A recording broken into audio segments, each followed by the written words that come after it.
Bienvenue dans Maison Mère, un podcast qui vous raconte des histoires où la mer prend toute la place. En mars 2018, sur une plage, un couple d'Australiens trouve un message dans une bouteille de gin. Après plusieurs mois d'enquête, il s'avère que l'objet a plus d'un siècle. Il fait partie des milliers de bouteilles lancées en 1886 par un navire allemand. Cette expérience scientifique visait à mieux comprendre les courants marins. Il aura fallu 132 ans à cette bouteille pour trouver un destinataire. À qui parle-t-on, si ce n'est au hasard, lorsqu'on jette une bouteille à la mer ?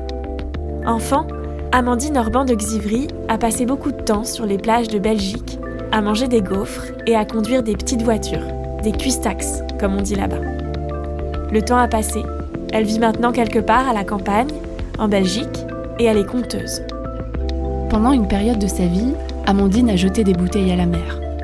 Elle ne sait pas où elles sont aujourd'hui et si un jour quelqu'un les trouvera. Mais elle a tiré de cette expérience un spectacle et la certitude que la mer console. Au départ, c'est l'homme que j'aimais, avec qui c'était un peu compliqué, part en mer sur un bateau et je sais que je peux plus le joindre, c'est-à-dire qu'il a pas de réseau, je peux pas lui envoyer de lettres, puis il a pas de wifi, tout ça. Et donc, dans un premier temps, je me suis sentie vraiment démunie de me dire, en fait, je sais pas combien de temps il part et puis je sais pas comment le joindre.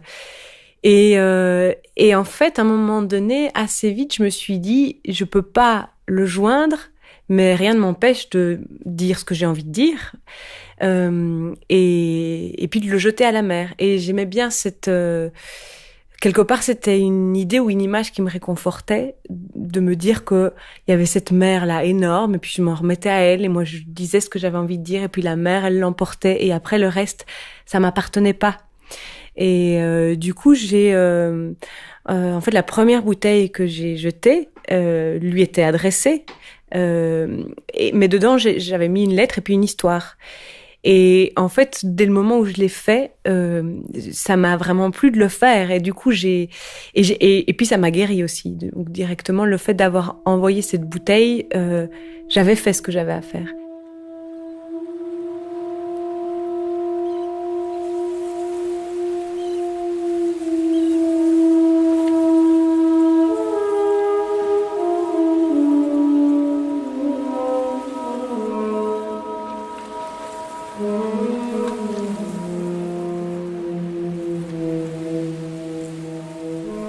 Tu y avais écrit une histoire dans cette toute première bouteille ? Oui, c'est une histoire qui n'est pas dans le spectacle, mais qui est l'histoire d'une femme qui est mariée avec un vieil étang et qui donc nage tous les jours dans son étang de mari.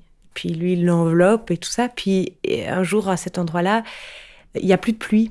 Et le soleil, il cogne tellement fort que l'eau s'évapore petit à petit et qu'elle voit son étang de mari qui rétrécit puis qui finit par n'être plus qu'une petite flaque.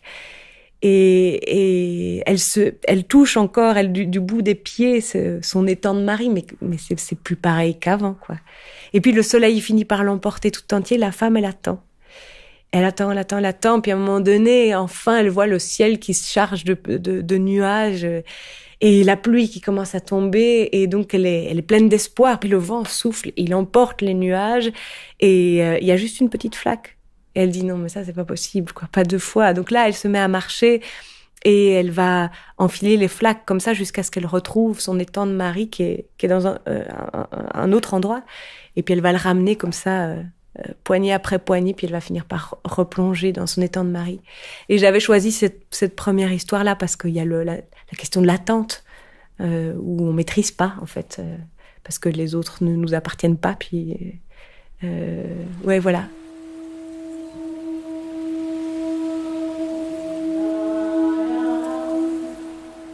Ça m'a fait expérimenter ce que c'était l'attente, sans aucune certitude de jusque quand tu attends. Et puis j'avais entendu toutes ces femmes de marins aussi qui restaient avec toujours cette incertitude de est-ce que le mari va rentrer de la mer, et puis donc quelque part c'est un imaginaire sur lequel je me suis projetée à ce moment-là, de me dire, en fait, je sais pas, là il est parti, puis je sais pas s'il revient, quand il revient, si on se retrouve ou pas. Et donc, par rapport à cette attente-là, disons que le fait de jeter une bouteille à la mer, c'est l'action que j'ai trouvée pour pouvoir me réapproprier mon histoire ou ma possibilité d'agir, on va dire.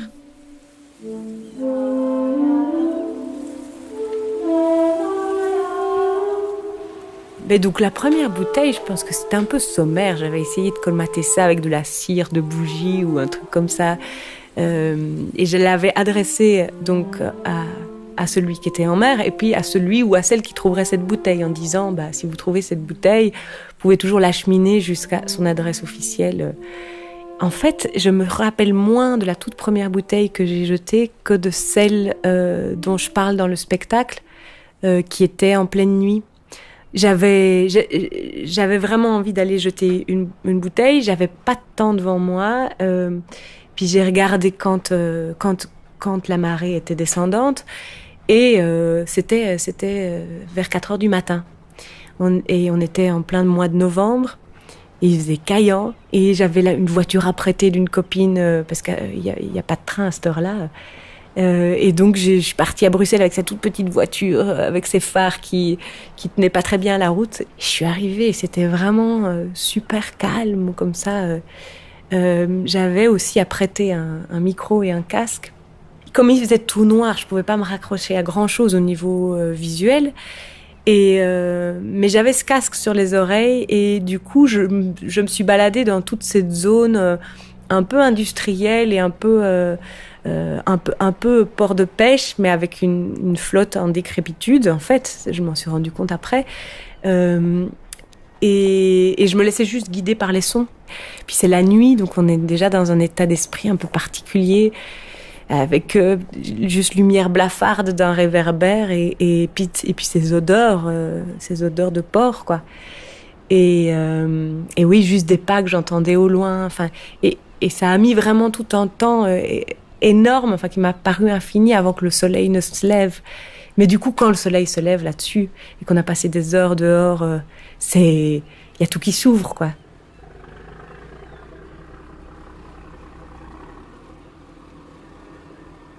Et puis finalement, j'ai atterri dans ce café dont je parle, chez Niki et Shaki, donc un café un peu d'habitués comme ça, où je suis rentrée pour me réchauffer en fait au départ. Et c'était cette impression quand on rentre dans un endroit qui n'est pas où on sent bien qu'on n'est pas chez soi. C'est-à-dire que je rentre là, puis il y a tous les gars qui bossent la nuit, qui sont encore en combinaison là, un peu, et puis en bottes. Ils sont au bar et ils se causent tous en flamand, mais moi je parle un peu flamand, mais là c'est vraiment le patois ostendais, c'est incompréhensible même pour les flamands. Donc c'était certain, s'ils m'adressaient la parole, je pouvais pas tenir une très longue conversation. Et puis surtout ils étaient 15 au bar, donc voilà. Et je me suis planquée un peu là dans un coin, je suis restée un peu à écrire, et j'ai eu un peu des échanges et voilà, et puis jusqu'à ce que le soleil se lève et que tout d'un coup, on sent qu'alors la ville, elle est reprise par les gens qui bossent, par les vélos, par les gens qui marchent, les gens qui débarquent du train. Et là, du coup, le monde, il appartient à nouveau à tout le monde, pas seulement aux gens de la nuit, quoi. Quand je prenais le train, j'avais une petite valise avec tout mon kit, quoi. Parce que je préparais pas la bouteille avant de partir. Je prenais mon petit kit de préparation. Et puis souvent, j'allais dans un même bar. C'était un bar où il n'y avait pas de musique. C'est assez rare, en fait, maintenant, les bars où il n'y a pas de musique. Et donc, comme ça, j'étais tranquille pour écrire mon histoire. Puis il fallait que je la roule bien serrée, que je la glisse dans le goulot. Et petit à petit, j'ai fait ça un peu mieux, quoi.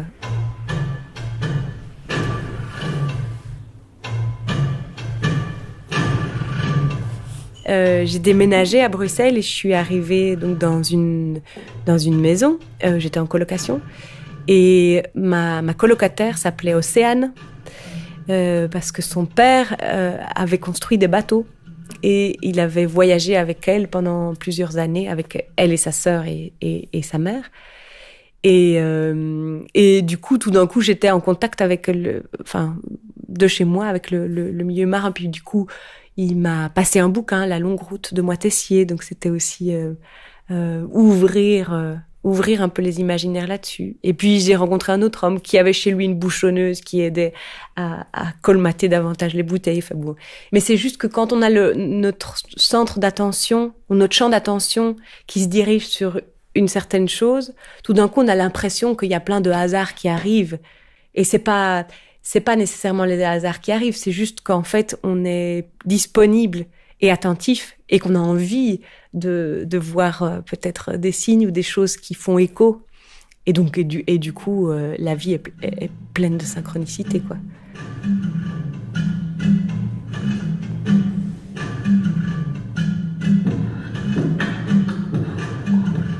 Disons, tant que j'étais pas encore content de l'histoire, je continuais à la travailler et à la jeter à la mer, quoi. Parce que j'aimais bien ça, ce truc. On dit parfois chez les conteurs, ça arrive qu'on dise, en fait, une histoire, à un moment donné, tu sais pas pourquoi, elle se pose sur ton épaule et puis elle attend que tu la racontes. C'est-à-dire, tu choisis toi, mais il y a aussi le fait que l'histoire, elle te choisit. C'est une élection mutuelle, quoi.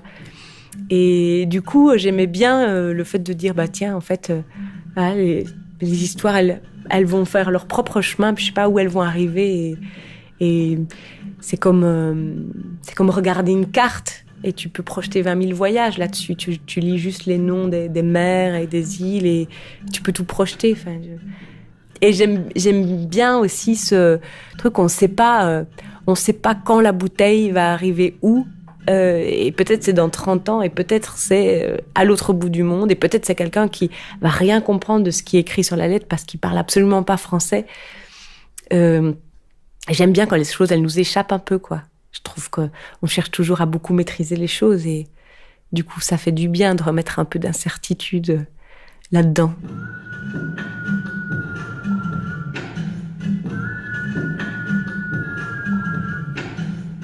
Et puis, j'ai eu une réponse à une bouteille. Parce qu'il se fait que c'est pas complètement fantastique, c'est pas une bouteille qui arrive à l'autre bout du monde. Si c'était le cas, peut-être que celle-là, la réponse, elle m'arrivera dans 10-15 ans, je sais pas. Mais là, c'était une bouteille qui était rentrée à l'intérieur de terre, et donc c'est vraiment à je sais pas, 20-30 kilomètres de là où je l'avais jetée.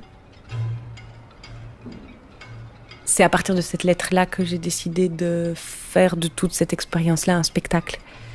Et ça commence comme ça. Chère madame, c'était le 30 novembre. J'étais sur la plage de Bredene où je laisse courir ma chienne Darina. Là, à l'auteur de la bande naturiste, j'ai découvert une bouteille. Mystérieux, je pensais, et je l'ai mise dans mon sac à dos. De retour à la maison, je l'ai ouverte et j'ai découvert l'histoire que vous avez écrite le 30 novembre et remise à la mer. J'ai hésité pour vous écrire jusqu'aujourd'hui. Je regrette qu'il sera presque impossible de retrouver le banc avec la plaquette Philomène et la gravure Trône de la princesse de l'île de la Manchette, vu la centaine de bancs. Ça, c'était lié à une histoire que j'avais envoyée à la mer, donc. En cas que vous serez encore dans l'environnement d'Ostende ou Bredene, ou si vous voulez me joindre par téléphone ou poste électronique, alors on pourrait causer de ce conte que vous avez composé. Bien à vous, Karel Verdonk.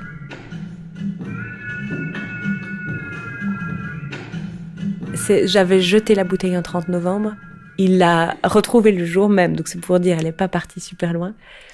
Et mais il m'a envoyé la lettre quand même 2 mois après, un truc comme ça.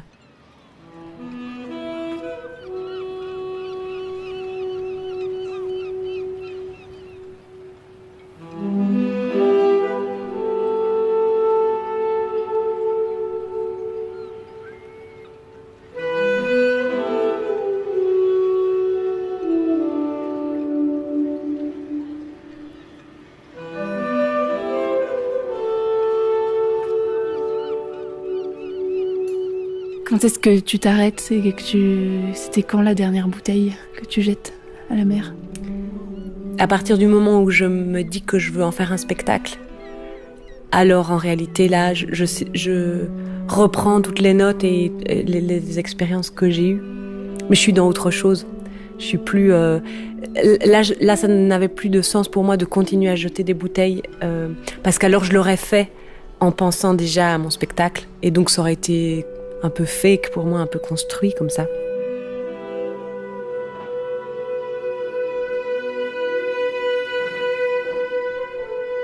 À ce moment-là de ma vie, c'était par rapport à la mer et c'est ça qui faisait sens. Mais sinon, j'aime bien ces moments où t'es soutenu comme par une lame de fond et tu sais pas très bien pourquoi et de commencer à faire des choses dans le quotidien qui te décalent juste un petit peu de toi-même, quoi.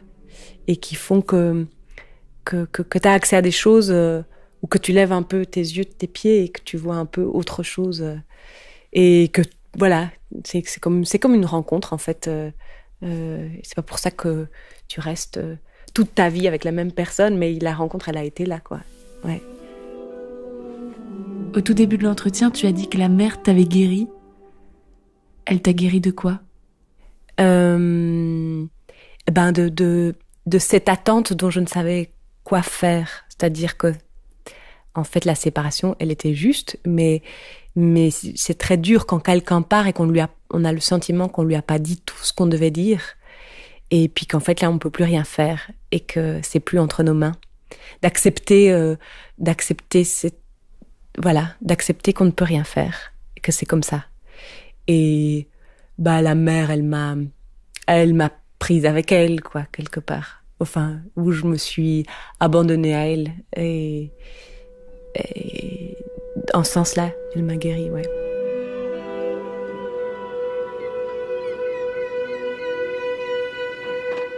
La mer, elle a réouvert l'espace, elle a ramené de la fluidité, de la circulation, de l'immensité, de la puissance. Elle m'a permis de retrouver ma puissance d'agir à moi, de me remettre en contact avec quelque chose qui soit créatif et ludique et du coup joyeux et je dirais que c'est ça, ouais. Alors si nous aussi on veut jeter une bouteille à la mer, comment on s'y prend ? Alors déjà, faut pas prendre des bouteilles en plastique, prendre plutôt des bouteilles en verre. Et il faut voir, parce que je me suis fait avoir quelques fois, c'est-à-dire qu'il faut mesurer la longueur de la lettre avec le goulot de la bouteille. Sinon, on écrit la lettre et puis ça rentre pas dans la bouteille. Et puis, moi, les lettres, je les plastifiais sur les deux côtés, au cas où il y avait des fuites. Et puis, dans la lettre, mettre une adresse de retour. Puis, j'enroulais la lettre, je la glissais dedans. Et puis, le bouchon, donc selon les fois, mais je pense le mieux, c'est quand même la rebouchonner avec des bouchonneuses. Si vous connaissez des gens qui ont une microbrasserie ou quelque chose comme ça,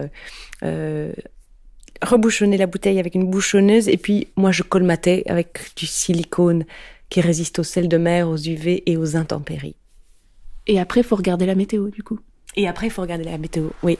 Mais donc là, moi, j'y connais pas grand-chose. Mais je suis tombée sur ce site qui est donc le site de l'unité de gestion du modèle mathématique de la mer du Nord, qui reprend tout un tas d'informations dont la moitié sont totalement incompréhensibles pour moi. Ben, je me suis un peu concentrée quand même. Et après, je retenais principalement les courants, les marées. D'autant que avec l'estacade d'Ostende, donc c'était l'idée d'aller un peu plus loin en mer, un peu plus éloigné de la plage pour que la bouteille ait des chances de partir. Et évidemment, si c'est une marée descendante, alors il y a plus de chances qu'elle s'en aille, quoi.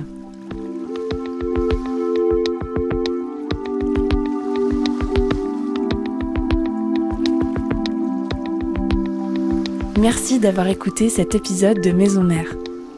Le spectacle d'Amandine, Bouteille Onze, continue de tourner en France et en Belgique. Vous pourrez retrouver plus d'informations sur la page de Maison Mère. Si vous avez été inspiré par l'histoire d'Amandine, n'hésitez pas à la partager. Un podcast de Virginie de Roquigny et Anouk Edmond. Habillage sonore Martin Delafosse. La musique est tirée du spectacle d'Amandine. Elle est composée et jouée par Martin Kersten.